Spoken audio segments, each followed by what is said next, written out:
Bienvenue à la chronique du soir. C'est avec notre consultant politique Agapit Napoléon Maforika. Bonsoir. Bonsoir Robiade, bonsoir à tous les téléspectateurs. Vous êtes expert électoral, expert en gouvernance, consultant médias et communication par ailleurs. Sans surprise, on pourrait dire, la Cour constitutionnelle dit oui à l'adoption de la loi 2020-13 portant interprétation et complétant le code électoral. Sans surprise, je ne sais pas, je ne pourrais pas... C'est évident. Non, c'est pas si évident que ça. Il est évident que hier, je vous disais que j'étais curieux de savoir justement si la Cour validerait l'intitulé. Oui, mais la Cour l'a validé, donc ça pour moi c'est quand même intéressant, puisque lorsque vous lisez la décision de la Cour, vous vous rendez quand même compte qu'elle a fait, que c'est une décision bien fouillée et bien argumentée, et pour le juriste c'est intéressant, c'est un document d'école, c'est un document de travail. On reconnaît, au-delà du travail des députés, la Cour a pu faire la démarcation entre les articles qui procèdent donc de l'interprétation et un article qui complète. Oui. Du coup, l'intitulé se vaut, l'intitulé se justifie. Et donc, également la décision permet donc de comprendre un peu le principe de l'interprétation d'une loi. Donc, du coup, ça ne change pas la règle du jeu en cours du jeu. Ça s'incorpore aux articles ainsi interprétés, et donc on ne les change pas.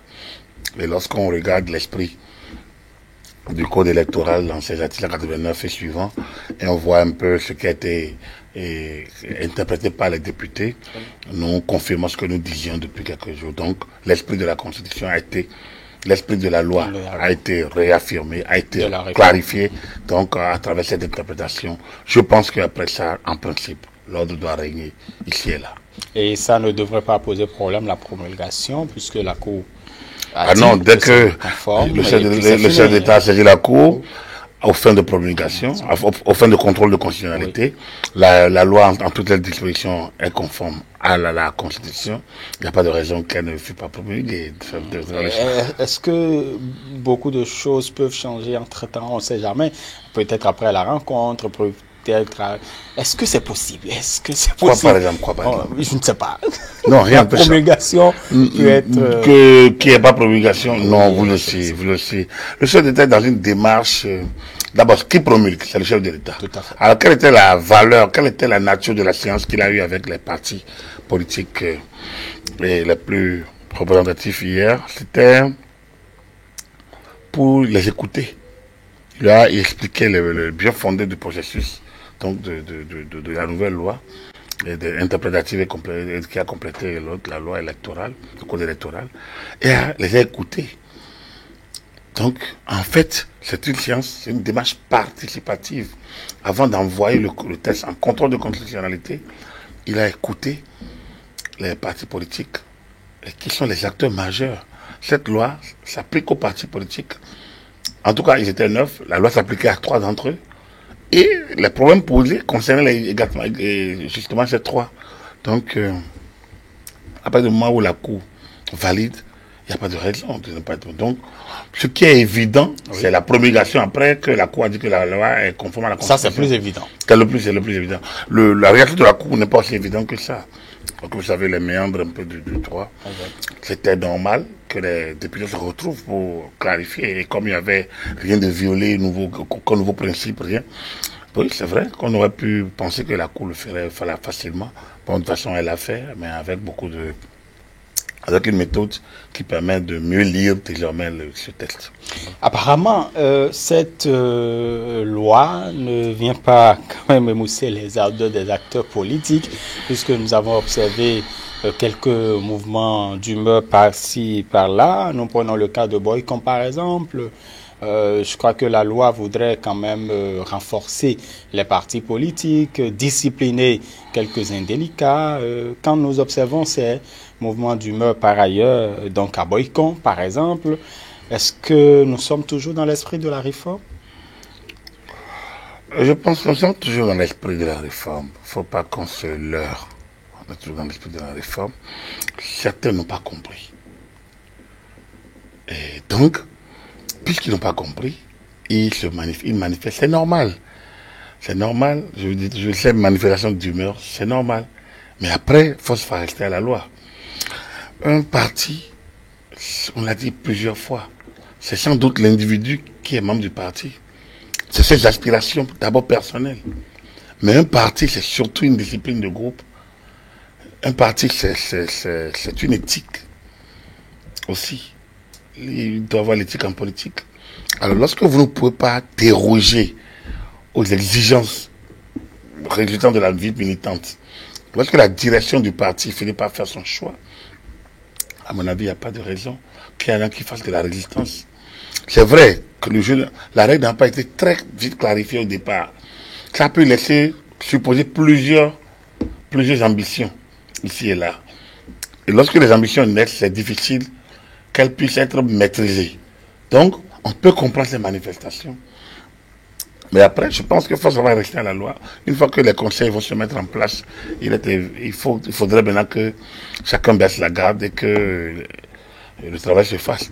C'est là que les nouveaux maires auront un travail énorme à faire. Un travail d'acceptation.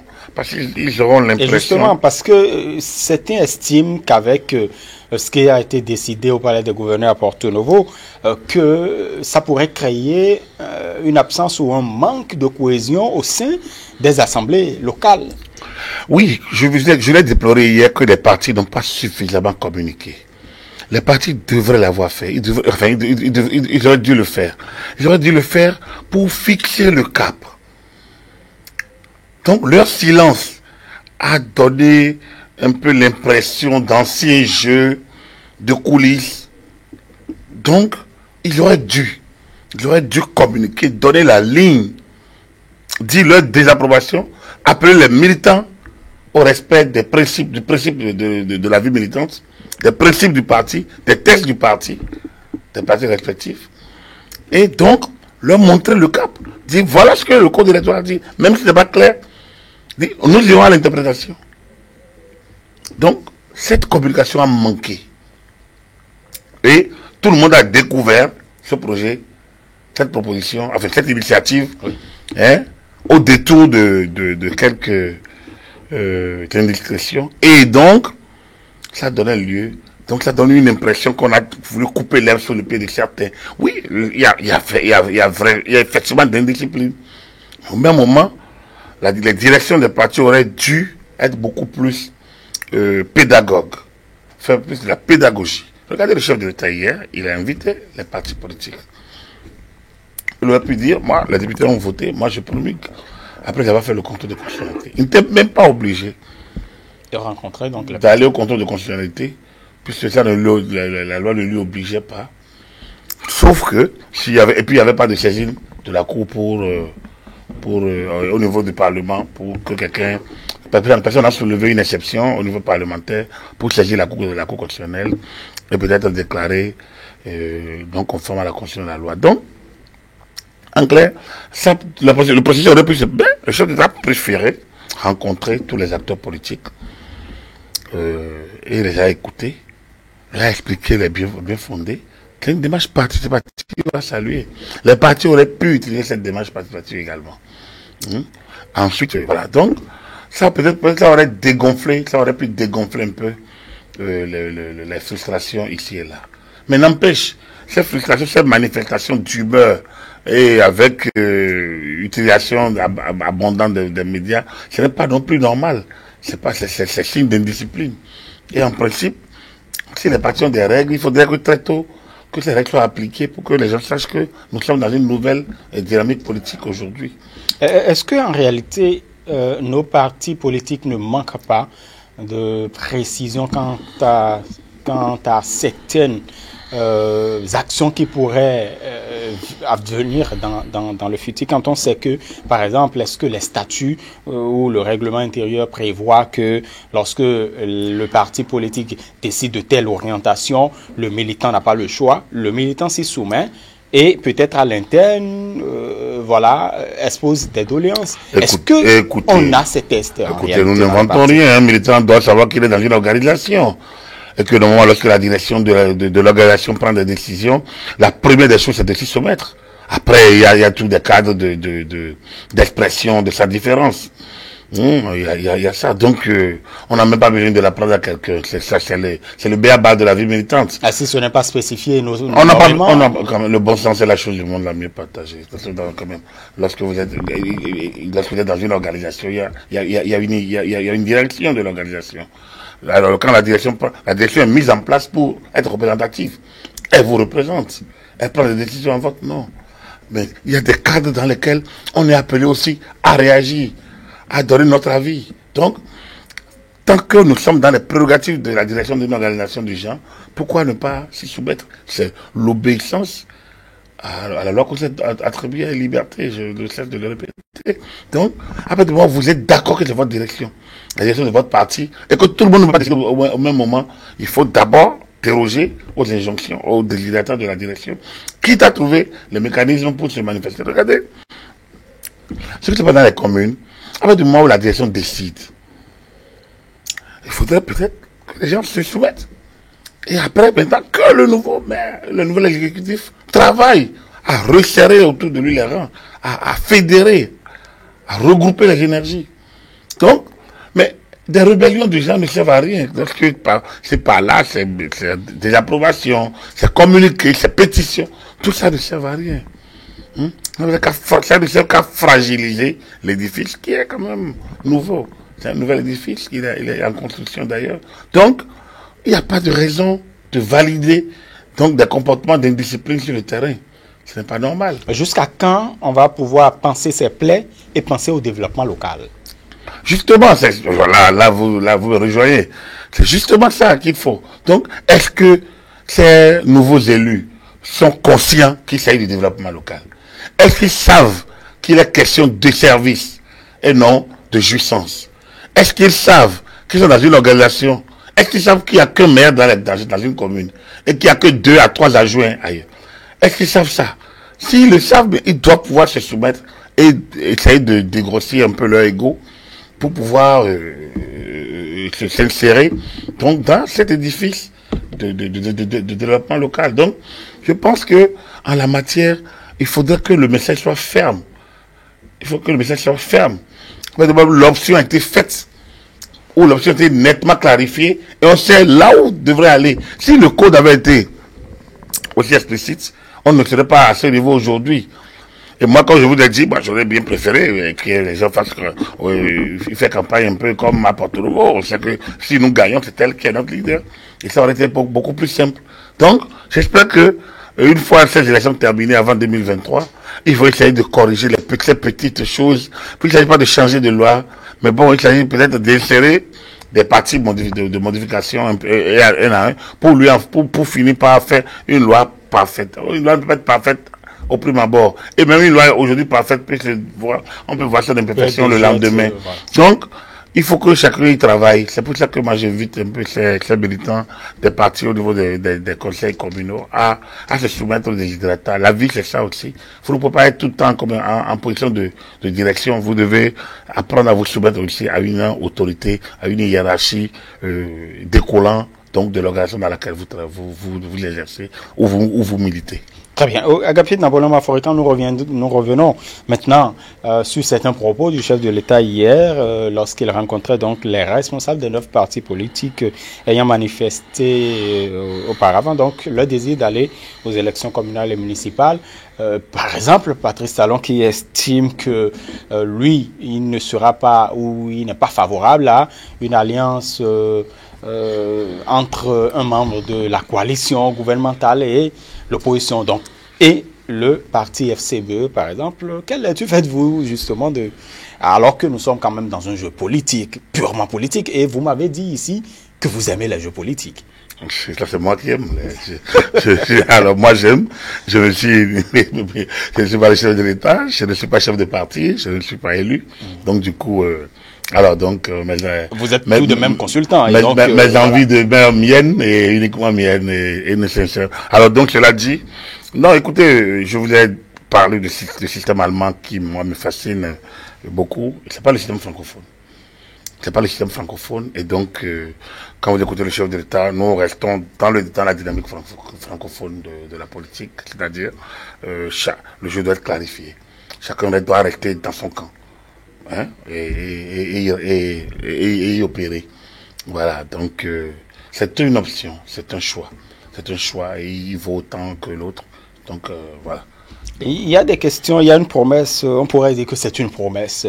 Voilà. J'espère que ce n'est pas une lequel promesse. Non, En tout cas, le chef de l'État estime la question du choix, vous savez, là où le président a raison, quand même, il faut voir, parce que nous devons partir un peu de notre histoire, de nos réalités. Qu'est-ce que les gens n'ont pas commencé par dire à partir du moment où certains du parti FCB ont préféré avoir déroger aux exigences du ministère de l'Intérieur, avoir leur récépissé définitif pour pouvoir rester présent sur la scène. Qu'est-ce que les gens n'ont pas commencé par dire? Ah, c'est la troisième force politique de Talon. Ah, c'est une opposition molle. Oh, c'est ça. Donc, alors, lorsque des alliances comme ça entre les partis de la majorité et l'opposition vont commencer, les gens vont croire que c'est toujours le président Talon qui est aux manœuvres et que les FCBE, c'est toujours le relais. Je pense que si les FCBE sont dans l'opposition, le président préfère que, conformément à la charte des partis, conformément peut-être au statut de l'opposition, que les gens restent dans leur camp et opèrent dans leur camp de manière claire pour que le jeu soit clarifié. Et c'est ça. C'est une option. Cette situation découle de notre histoire, de notre évolution politique. Et même la France, regardez ce qui s'est passé avant l'arrivée de Macron et les difficultés que le président Macron a pour fédérer autour, parce que on a renvoyé des gens, parce qu'ils ont dit, ils soutiennent le mouvement de Macron. Donc, c'est pour dire que les rigidités entre les partis, les camps, les camps politiques dans le système francophone sont beaucoup plus fortes que dans d'autres systèmes. Et notamment l'exemple germanique, l'exemple allemand ne peut pas nous fonder tous. Parce que c'est comme si vous parlez d'un démocrate qui décide de négocier avec les républicains aux États-Unis pour prendre, c'est compliqué. Ouais, c'est compliqué, alors que les États-Unis, c'est quand même une vieille démocratie. Exactement. Donc vous voyez, c'est comme si le Labour en Grande-Bretagne s'allie avec je sais pas si c'est le libéraux, le deuxième parti qui est dominant. Donc il y a que dans chaque pays il y a une tradition politique. Et donc au Bénin, avec le nouvel environnement que nous sommes en train de créer, dont le chef est le président Talon, je pense que il faut suivre la ligne du guide, comme dirait l'autre. Suivez le chef. Je pense que le président voudrait que chacun reste dans son camp.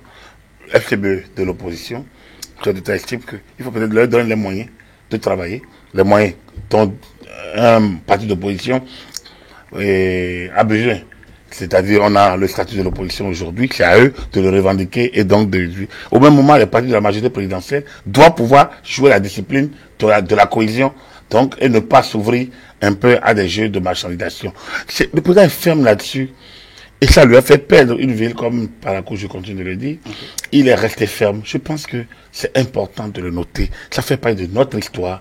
Et cette discipline, peut-être on en a besoin pour asseoir les réformes engagées. Sinon, ça va être quelque chose d'opportuniste. Très bien. Donc le président préférait que ce soit quelque chose de solide et de durable. Voilà. En tout cas, les responsables des partis politiques invités donc à cette rencontre avec le chef de l'État en ont profité d'ailleurs pour exposer quelques doléances. Par exemple, le parrainage. Pourquoi pas. Et justement, nous avons, vous l'avez vu aussi certainement, la confédération donc des syndicats autonomes qui en profite aussi pour demander la relecture d'un certain nombre de dispositifs juridiques que nous avons. On est en train de proposer, ou des partis à cette séance avec le chef de l'État propose également de revoir le parrainage et ce système de parrainage. Et le chef de l'État qui dit une autre rencontre pourrait en discuter. Vous savez, le président de la République est au-dessus de la mêlée. Et donc, il voit plus loin que nous, notre position. Personnellement, je n'aurais pas souhaité qu'on détricote ce que nous commençons déjà pas à mettre en place. Pour moi, les 10%, par exemple, de recherche de représentativité, c'est déjà un acquis. Pour moi, on n'a plus à aller en arrière. Pour moi, le parrainage est un acquis. Il faudrait peut-être pas aller en arrière. Peut-être qu'il faut aménager. Les partis qui ont une représentativité nationale ne doivent pas manquer de parrainage, par exemple. En principe, je prends l'FCBE, tout simplement. Ils ont pu avoir les 10% aux élections locales. Il serait pas normal qu'en tant que parti représentatif, il n'ait pas de parrainage pour aller aux élections. Donc, un aménagement du genre pourrait fonctionner. Enfin, à ma lecture, à moi, hein, un aménagement du genre, parce qu'on ne comprendrait pas qu'un parti qui a eu 14% aux élections locales et communales, ne trouve pas, n'est pas 10%, n'arrive pas à réunir le parrain nécessaire pour présenter un candidat à l'élection présidentielle. Après, la loi, c'est la loi. Donc, la loi a été votée. Donc, si le chef d'État veut bien s'ouvrir à nouveau, hein, ce serait lui, à lui de juger. C'est le chef comme je dis, il est au-dessus, avec un regard plus loin, voire loin comme en déco, dit l'adage, un regard transversal sur un certain nombre de grands problèmes, et c'est lui qui est le garant de la cohésion nationale, de l'unité nationale. C'est lui qui sait ce qu'il faut. Donc, on peut faire des doléances. Les gens qui en ont fait, l'ont fait pas opportunément. Donc, c'est une bonne chose. Quand on parle d'ouverture, par exemple, est-ce que c'est de faire ce qui se fait au Sénégal, par exemple, le parrainage citoyen? Est-ce que c'est ici, par exemple, puisque FCBE dispose d'un certain nombre de conseillers, alors que la loi, le parrainage, ça concerne les maires, ça concerne les députés. On pourrait ouvrir cela aux conseillers, donc communaux. Non, c'est une belle pagaille. C'est une belle pagaille. Regardez déjà ces conseillers là où il y a l'indiscipline, rien à mettre. Ce serait incontrôlable. Ce serait incontrôlable. Donc, non, je pense il faudrait peut-être aménager le système de parrainage. Parfois, il y a des doubles systèmes. Il y a des doubles systèmes. Ou alors, il y a la gestion au cas par cas. Le président de la République, il est le garant de ce qui se fait aujourd'hui en termes de regroupement des partis. Et aujourd'hui, l'UP se réclame de lui, le BR se réclame de lui. Et donc, l'FCB ont pu avoir 7 communes. Ça veut dire que normalement, ils doivent avoir 7 VA. Sur 16, il leur manquera 9. Pourquoi l'UP et le BR ne décideraient pas ensemble d'aider l'FCB à avoir, c'est un parti national. Un parti national. Donc, c'est ça. Dans l'univers politique, est-ce que un parti aide l'autre? Oui. La compétition. Le Front National en France, le même problème. Le parrainage n'est pas une invention béninoise. Quand vous regardez, la question du parrainage se pose aussi. Et parfois, des élus ont du mal à avoir des parrainages. En France, le Front National ne l'a pas toujours facilement. Et donc, alors que c'est un parti en termes de représentation, parfois dépasse d'autres partis. Même le système électoral fait que les triangulaires, le système donc d'élection fait que ce parti n'a pas toujours les élus qu'il lui faut pour avoir le nombre de parrainage suffisant pour aller à l'élection présidentielle. Et c'est la cause de la bannière. Donc, rien ne doit, c'est pas du donner, mais après, c'est que lorsque vous êtes un parti représentatif, c'est normal que vous soyez présent à toutes ces élections-là. Donc, à partir du moment où vous l'avez validé, il faut 10%.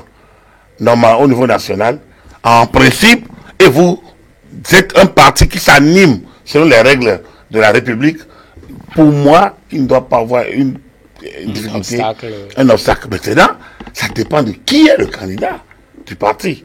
Si c'est un candidat enflammé, les gens peuvent dire non, je ne donne pas. Là, c'est un ancien champ politique. On ne dit pas que c'est un candidat qui applaudit le chef d'État. Le parti dit je suis dans l'opposition. Donc l'opposition n'applaudit pas systématiquement le gouvernement. L'opposition a ses desiderata. C'est connu sur tous les cieux. Mais après, lorsque vous avez envie d'exercer cette fonction-là, il y a des postures dans lesquelles vous devez vous mettre pour ne pas mettre à mal la cohésion nationale et donc le vivre ensemble. Comprenez donc que un parti qui appelle à la rébellion, à l'insurrection, à la désobéissance, ne peut pas avoir le parrainage. Donc, l'un dans l'autre, moi je dis, pour des avancées qui balisent le terrain. Mais les réformes, n'oublions pas, on vient de commencer.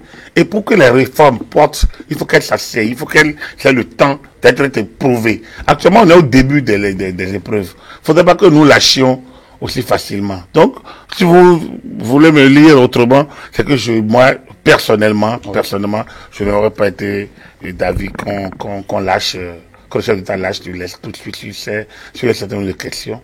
Il faudrait peut-être qu'on aille. On a ce code-là maintenant vient de nous aider à faire l'élection actuelle, les élections comme elle est, qu'on fasse les élections présidentielles, qu'on fasse les législatives de 2023 et qu'on fasse le bilan. Là, on peut analyser, sinon tous les ans, on risque de demander le code électoral et de changer de nouvelles règles. Il faudrait peut-être qu'on utilise ce code pour les 2 autres années à venir et qu'il y ait on sera à 3 ans des élections générales de 2026. Donc, ce serait l'occasion donc de faire l'évaluation et donc de décider de la suite à donner. Mais la conséquence aujourd'hui, si on n'y touche pas, c'est que véritablement le chef de l'État sera le seul candidat à la présidentielle. La présidentielle, c'est déjà dans quelques mois, 9 mois ou... Non, qui vous a dit que c'est le seul candidat? C'est pas parce que sa majorité est la seule au Parlement qui va être le seul candidat. Comme je vous l'ai dit, les majorités doivent regarder après au cas par cas les candidatures.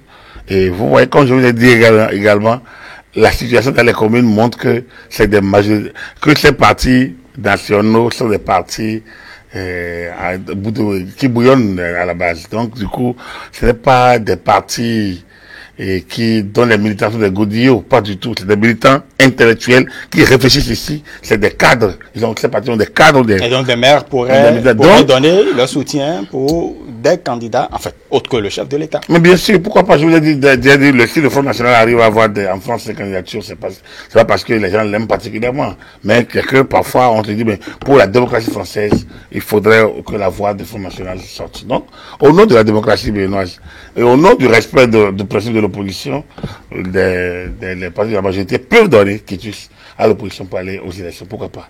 Donc c'est notre système, c'est nous qui changeons les choses, nous devons avoir l'œil sur l'essentiel pour ne pas perdre de route. Mais il ne faut pas non plus tout lâcher, parce qu'à chaque réforme, on va vous dire, et comment on va faire ceci, à chaque réforme, on va dire, comment on va faire cela, et les réformes vont mourir. Il faut pérenniser les réformes, il faut les rendre durables, et après, les points qui n'arrivent pas à marcher peuvent être corrigés. Donc aujourd'hui, c'est trop tôt de dire tel point ne peut pas marcher, tel point ne peut pas marcher. Non, il faut attendre et évaluer après 3 ans d'application. En tout cas, ceux qui n'attendent pas, c'est bien les maires qui sont élus avec l'ancien code, en fait, le code qui n'était pas encore modifié. En tout cas, ils ont pris fonction. Voilà. Oui, ça a commencé, donc ça va se poursuivre, c'est une très bonne chose. Je pense qu'il faut qu'on finisse avec les élections et qu'on passe à d'autres choses. Parce que en ces temps de Covid, il y a tellement de défis sérieux à relever. On parle de Covid, on parle de la maîtrise des choses. Après, il faut gérer l'après-Covid. C'est des questions sociales et économiques majeures. Donc, nous devons nous concentrer sur les défis du monde actuel. Les élections sont terminées, elles sont derrière nous. Il faut mettre en place rapidement les organes et se déplacer. Et il y a, avant de vous laisser partir, Agapit Napoléon Maforican, l'un des défis qui attendent les maires, c'est également la gestion de l'eau potable et de l'électricité. Vous savez que il y a quelques jours, donc il faut régler les questions d'arriérés, donc de coupure d'eau et d'électricité dans les établissements. Et ça revient dans les collectivités maintenant, dans les prérogatives des collectivités locales. Est-ce que la gestion. Est-ce que toutes les collectivités locales recourent à ça? Pas évident. Il me semble que c'est des prérogatives. Désormais, c'est toutes les collectivités. En fait, les mairies vont s'occuper des établissements scolaires. Oui, des établissements scolaires. Voilà. Non, on fait au-delà. Ça, c'est juste un aspect. Bon, je pourrais parler aussi des lampadaires parce que ça. Oui, mais on parle du développement à la base. Lorsqu'on parle du développement à la base, tout ça fait partie des lampadaires. La gestion des déchets. En fait, vous avez déjà entendu une fois l'ancien, ou du moins il est toujours président, le président de la NCB qui estime, en fait, qui disait que quand un lampadaire a de problèmes, l'habitant ou l'administré dit que c'est le maire, alors qu'en réalité, le pouvoir central encore s'en occupe. savez, on va pas rentrer dans ces petits détails. Vous savez, la guerre entre les maires et le gouvernement central. C'est vrai que cette tension, on n'a plus entendu les diatribes liées à la cession du marché d'Antokpa, de tel cimetière, de tel marché. Oui, bon, on en a entendu aussi. Vous ne savez pas que le cimetière, c'est une source de revenus? Hein? Oui, les morts font gagner beaucoup d'argent. Les morts font dépasser d'argent, certains en font gagner d'autres. Donc, vous voyez, partout, on a écouté tout ça en début de la décentralisation. Heureusement, c'est en train d'être réglé. Donc, c'est normal que, entre l'État central et les mairies, il y a cette petite guerre. Mais moi, je pense que l'État central fait beaucoup. Il appartient au nouveau maire, donc, de développement à la base. C'est pour ça que, et quels que soient les cultures dans lesquelles ils arrivent, il faut qu'ils essayent d'abord de créer en leur propre sein une cohésion, une très bonne ambiance. Je pense que même si les majorités ne créent pas des fusions avec l'opposition, dans le développement local, ils peuvent s'entendre. Ils peuvent s'entendre autour des projets de développement local. Ils peuvent s'entendre dans la gestion des commissions.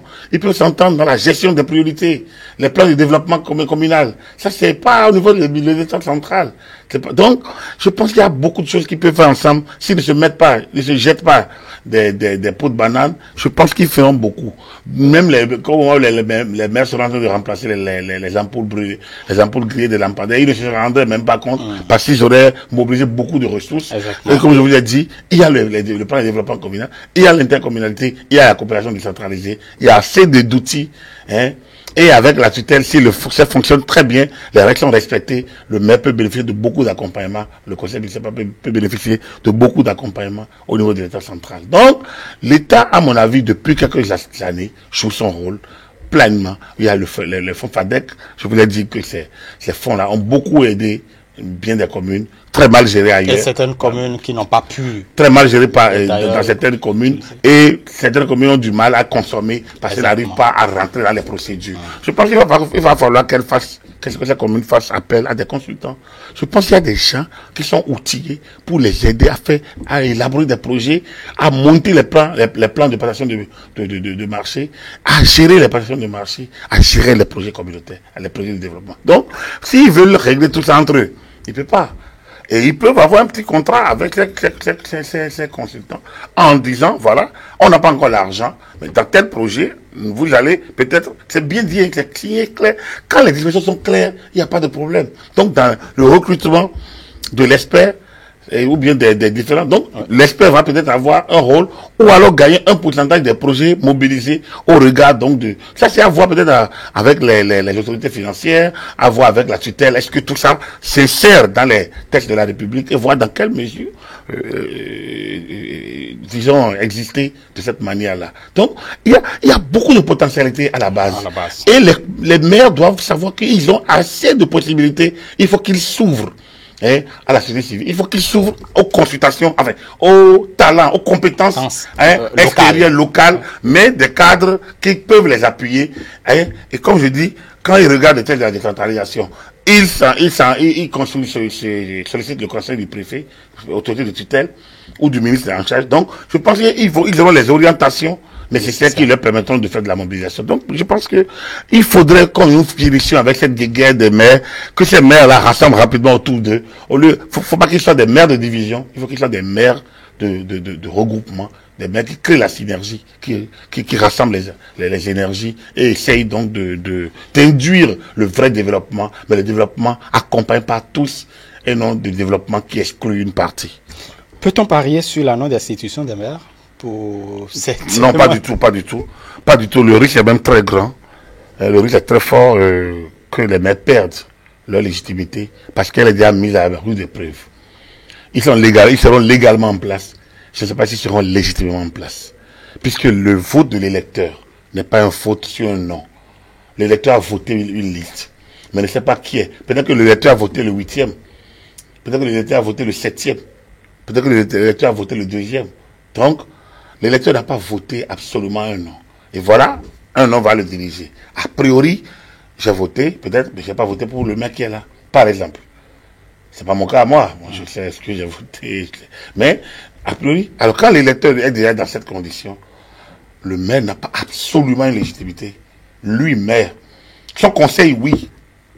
Donc, le maire doit travailler à rassembler pour que son conseil le soutienne.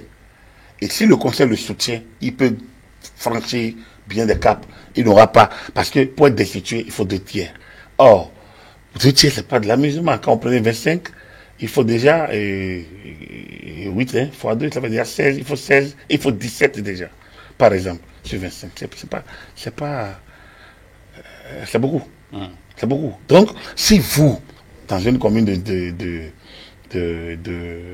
25, et vous perdez 17 soutiens, vous perdez votre majorité. Hein, vous perdez votre majorité. Donc, c'est de 2 tiers. Là, vous-même, vous n'avez pas. Donc, la destitution, oui, le risque est là. Très, très grand d'ailleurs, très fort, compte tenu des conditions actuelles dans lesquelles certains maires vont prendre le service. Il leur appartient. Donc, de créer la coalition autour d'eux, de fédérer les énergies, d'être des véritables pères de famille, donc qui rassemblent. Le plus grand nombre de la famille, c'est 49. C'est à Calavi et à Cotonou. Alors, donc après, c'est 33, c'est 25, c'est 29, c'est pas. Donc, je pense que quand vous ne pouvez pas maîtriser 29 personnes, ou les 2 tiers de 29, quand même, comment vous voulez diriger? Donc, vous comprenez. Donc, il leur appartient de ne pas être des maires qui claironnent, qui essayent donc de se pavaner et s'asseoir sur une certaine majorité de circonstances ou bien non.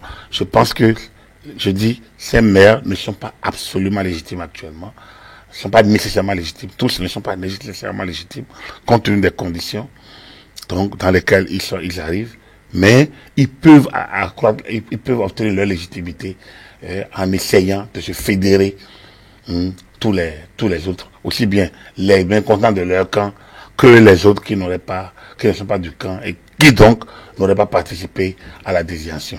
Les mairies dans lesquelles des accords de gouvernance locale vont être faits, là c'est beaucoup plus facile. Il appartient au préfet, au maire, de respecter les accords. S'il respecte les accords, en principe, ça doit pouvoir aller.